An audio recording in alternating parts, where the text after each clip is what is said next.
السلام علیکم ورحمۃ اللہ وبرکاتہ۔ آپ سب خیریت سے ہوں گے انشاءاللہ۔ تو آج کا جو ہمارا سبق ہے الحمدللہ 71 سے سٹارٹ ہوگا۔ تو اگر آپ میرے اس ویڈیو میں نئے ہیں یا میرے اس چینل میں نئے ہیں تو آپ میری ویڈیو کو لائک کریں، شیئر کریں اور سبسکرائب کرنا نہ بھولیں تاکہ نئی ہر آنے والی ویڈیو آپ تک بآسانی پہنچ سکیں۔ تو خیرکم من تعلم القرآن وعلمہ، تم میں بہترین شخص وہ ہے جو قرآن سیکھے اور دوسروں کو سکھائے۔ تو آئیے سبق کی طرف چلتے ہیں۔ اعوذ باللہ من الشیطان الرجیم، بسم اللہ الرحمن الرحیم۔ وَإِذْ قَتَلْتُمْ نَفْسًا فَادَّارَأْتُمْ، نفساً تنوین کے فوراً بعد فا ہے، فا حروف اخفا میں سے ہے تو یہاں پہ ہم غنہ کر سکتے ہیں۔ نفساً فَادَّارَأْتُمْ، دال کیا ہے؟ مشدد ہے اور مشدد اپنے پہلے والے حرف کے ساتھ مل کر پڑھا جاتا ہے۔ فَادَّارَأْتُمْ فِيهَا، یا ساکن سے پہلے کیا ہے؟ زیر، تو یہ یا مدہ ہے۔ واللہ مخرج ما کنتم، جن کے اوپر کیا ہے؟ پیش اور تنوین اس کو کہتے ہیں، ٹھیک ہے؟ دو پیش ہے نا، تو دو پیش کو تنوین کہتے ہیں، دو زبر دو زیر دو پیش کو۔ تو آگے میم آ رہا ہے، میم کس میں سے ہے؟ یرملون میں سے۔ تو یہاں پہ بھی ہم غنہ کر سکتے ہیں۔ یرملون کے صرف لام اور را میں غنہ نہیں ہوتا، باقی چار حروفوں میں غنہ ہوتا ہے، تو لہٰذا یہاں غنہ ہوگا۔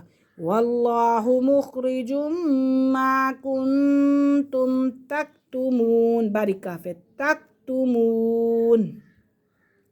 فقلنا اضربوہ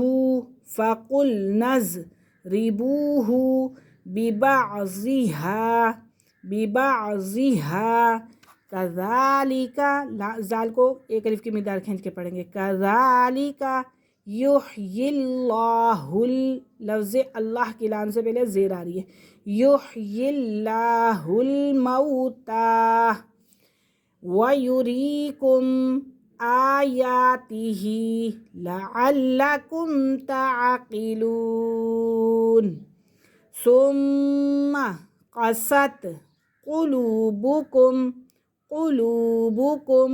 من بعد، اقلاب کا قاعدہ ہو رہا ہے، من بعد ذالک فہی کالحجارۃ او اشد قسوہ، واو ساکن سے پہلے کیا آ رہا ہے؟ زبر، تو یہ لین کا ہے، او اشد قسوہ۔ وَإِنَّ مِنَ الْحِجَارَةِ لَمَا يَتَفَجَّرُ مِنْهُ الْأَنْهَارُ وَإِنَّ مِنْهَا لَمَا يَشَّقَّقُ فَيَخْرُجُ مِنْهُ الْمَاءُ وَإِنَّ مِنْهَا لَمَا يَهْبِطُ مِنْ خَشْيَةِ اللَّهِ وَمَا اللَّهُ بِغَافِلٍ، یہاں پہ ہم غنہ بالکل بھی نہیں کریں گے، ٹھیک ہے؟ ناک میں آواز ذرا سی بھی نہیں لے کے جائیں گے، کیونکہ تنوین کے فوراً بعد حروف حلقی کا عین آ رہا ہے، اور یہ عین جو ہے حمزہ ہا عین ہا غین خا تنوین کے فوراً بعد اگر آ جائے ان میں سے کوئی بھی حرف تو ہم وہاں پہ غنہ نہیں کرتے، اظہار حلقی ہوگا۔ وَمَا اللَّهُ بِغَافِلٍ عَمَّا تَعْمَلُونَ۔ آج کا ہمارا سبق یہیں پہ ختم ہوا، اب ہم دہرائی کرتے ہیں۔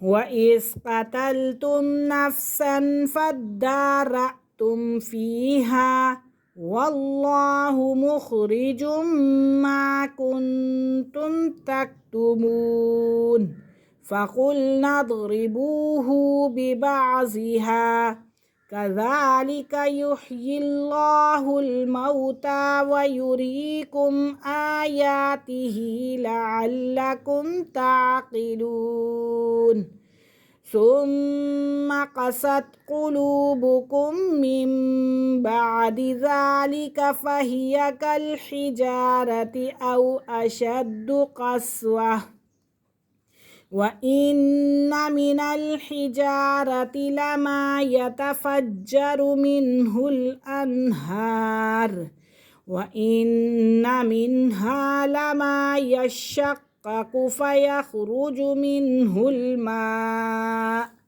وَإِنَّ مِنْهَا لَمَا يَهْبِطُ مِنْ خَشْيَةِ اللَّهِ وَمَا اللَّهُ بِغَافِلٍ عَمَّا تَعْمَلُونَ۔ آج کا ہمارا سبق یہیں ختم ہوا۔ انشاءاللہ کل ہم حاضر ہوں گے اگلے سبق کے ساتھ۔ تب تک کے لیے اجازت دیجیے۔ اللہ حافظ۔ السلام علیکم ورحمۃ اللہ وبرکاتہ۔